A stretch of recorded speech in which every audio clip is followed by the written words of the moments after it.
Hey everyone, Alex Miller at Cabneon here. I wanted to play with this question, what is PII, Personally Identifiable Information? This is a pretty important concept if you're working with regulated data or you have data privacy concerns in general. It's easy to point to some examples like social security number, name, phone number, address, but I think it can get a little bit weirder when you think about all the things that are borderline PII that do a little bit to identify you but don't identify you all the way. Now, not all PII is equally sensitive, and when you think about it, you can see that it is sensitive in proportion to how good it is at identifying you. Phone number is an interesting case study. In the age of the smartphone, your phone number will identify you uniquely for a while, but you can walk away from a phone number you don't like. Your name is actually not terribly good PII, and I'm aware of some adventures that people sharing my name have had that I did not participate in.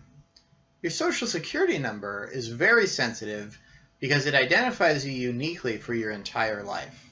I think this leads you to a good argument of why you should think of silly things like your pet's names as PII. The point of this data is to identify you. There are some organizations that will use a small amount of high-powered PII like your SSN, and there are others that, in the modern social media environment, will gather a lot of crappy data about you, possibly down to your pets' names.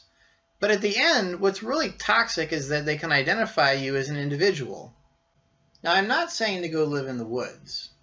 Rather, organizations are going to keep finding new bits of data on you that set you apart. And you need to be aware that anything that's even semi-unique to you could be part of this toolbox at some point. Be aware of what you're sharing with people.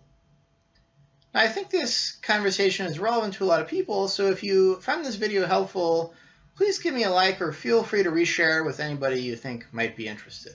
Have a great day.